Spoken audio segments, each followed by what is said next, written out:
Bom dia, Cândido. Bom dia, Jonathan. Bom dia, ouvintes. E bom dia, os internautas. Para iniciar, uma frase meio chavão assim, não é? Que se diz que às vezes as coisas não podem ser diferentes de como estão previstas. E a bola da vez parece ser, na realidade, as bolas das vezes, porque existem tantas picando que elegi uma, não é? Para comentar. Que é o esforço de tirar a atenção do cidadão do agora para focá-lo no futuro, ou seja, no que se refere às previsões das futuras eleições presidenciais. E que trago alguns dados assim curiosos para a gente pensar um pouco sobre os números dos percentuais que o último levantamento do Ibope, recente, traz de alguns candidatos. Por exemplo, aponta o Lula com 35% de intenção de votos, o Bolsonaro com 13%, a Marina com 8%, e Alckmin com 5%, e uma surpresa ou estratégia, não é? O Luciano Huck com 5% de intenção de votos nessas pesquisas. Isso faz pensar no que já está sendo pensado, desculpa, e o que se pode esperar de mais essas manobras estratégicas para as próximas eleições. Segundo esse levantamento, o Lula desponta na população mais carente, enquanto o Bolsonaro, que é o segundo com maior intenção de votos, desponta entre os que creem que bandido bom é bandido morto. O que representa dois perfis bem diferenciados, para variar entre o bom e o mal, ou entre o certo e o errado, para que a população se divida e possa, então, ser melhor mensurada dentro das suas expectativas futuras.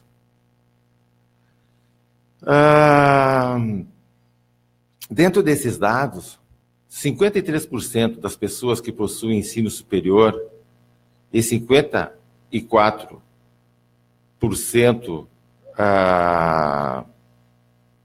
dos que têm idade entre 16 e 24 anos não têm candidatos ainda preferenciais dentro dos propostos atualmente. Esses 53% que possuem ensino superior e 54% dos que têm idades entre 16 e 24 anos representam 22,8% do eleitorado em geral, o que é uma boa parcela, não? É quase uma parcela decisiva. Na região sudeste, onde existem 3 dos 4 maiores colégios eleitorais, 65% dos eleitores dizem não ter candidatos ou pretendem votar em branco. Mais uma vez, aquela ideia de que melhor votar em branco por falta de alternativas e coisas nesse sentido que nós também já vimos em outras eleições. Mas talvez pela distância ainda, não é? Outro dia comentava que agora a distância ela é relativa, porque passados os meses de novembro e dezembro, logo em seguida, no próximo ano, as campanhas estarão, direto ou indiretamente, deflagradas, não é? E vamos ver o que vem acontecendo. E é uma tentativa da mídia de comparar as eleições atuais com as eleições ocorridas em 1989, que foi a primeira após a ditadura, quando, na época, o PT ainda era olhado com muitas dúvidas, com muitas desconfianças, com seu discurso de esquerda radical, não é? E aonde surgiu meio que rapidamente, mas com uma forma talvez de sensibilizar o eleitor, ou de criar uma expectativa diferente, que passou a ideia, não sei se vocês lembram, do Silvio Santos. Silvio Santos ser candidato, até ficou de um tempo divulgando a sua candidatura, mas foi impugnado depois. Mas nesse período, entre a ambiguidade do PT de esquerda radical e uma possibilidade de novidade, surge o Collor, que daí deu no que deu, não é? Hoje perpassa, de uma certa forma, com a ideia de Luciano Huck fazer esta mediação. Mas a ideia, me parece ser, e também está sendo revelado pela mídia, que é a busca de um candidato de centro, que possa aglutinar as diferenças partidárias, ideológicas, e expectativas do eleitor, e fazer uma amenização dessas rupturas, assim como ocorreu na França com Emmanuel Macron. Inclusive, o próprio estrategista do Emmanuel Macron, se não está no Brasil, está chegando, não é? Para também sondar quais candidatos gostariam de fazer a sua campanha baseado no seu processo de marketing. Existe um vazio, né, dentro daqueles eleitores de ensino superior, dos jovens, né, mas, no geral, 53% dos eleitores rejeitam os maiores partidos na atualidade, porém não descartam uma nova opção. E aí é que surge e reforça a ideia do Luciano Huck, né, como surgiu o Silvio Santos em 1989, como eu colocava. Mas a questão não é? Será uma estratégia? É uma possibilidade? É viável essa campanha do Luciano Huck? É mais uma manobra? E a gente fica se perguntando, né? Quem surge, então, como novidade, como candidato de aglutinação, como candidato menos radical, que poderia fazer o centro e o consenso das intenções, e fica quem? Atualmente, poderão surgir outros, obviamente, não é? Mas quem que fica, não é?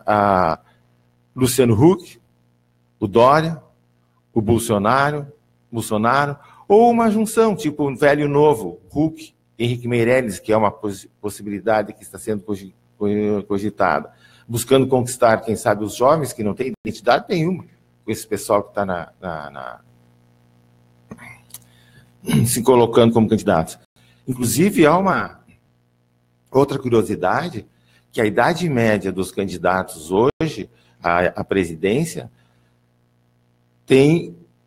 gira em torno de 67 anos. Quer dizer, como é que um adolescente de 16, 24 anos, 30 anos, terá identidade com um candidato desta distância,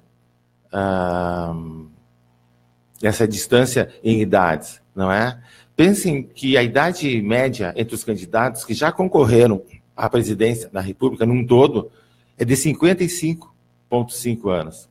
Hoje é de 67 anos, sendo 72, 75, 67, em geral. E em 1930, a média de idade entre os candidatos era de 45 anos. Claro que a gente pode pensar assim, a longevidade aumentou, isso então faz com que as pessoas mais velhas possam ocupar esses cargos, porque eu não tenho nada contra, desde que não sejam políticas velhas, não é? Mas uma coisa também pode ser, um outro entendimento também pode ficar claro, não é? Que a média de idade dos candidatos permanecem mais altas, porque os mesmos continuam nos mesmos postos e nos mesmos lugares há muito tempo. Assim como eles passam por essa crítica de autoacusação, de acusação de um e de outro, é exatamente o momento onde eles se promovem, é exatamente onde eles dizem, só resta nós, é nós que temos que ser os candidatos, não é? O fulano tem esse passado, o Beltrano tem aquele, bom, mas os candidatos somos nós.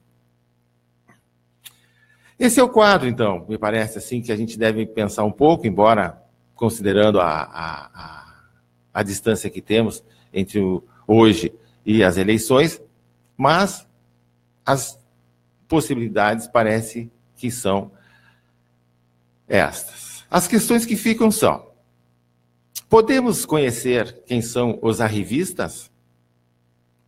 Podemos, nesta próxima eleição, afastar os oportunistas? Podemos escolher os mais adequados? Podemos. Mas quem são? Lula, Huck, Bolsonaro, Meirelles, Marina e outros que vêm sendo anunciados. Caro Cândido, desejo a todos uma boa segunda-feira e até semana que vem.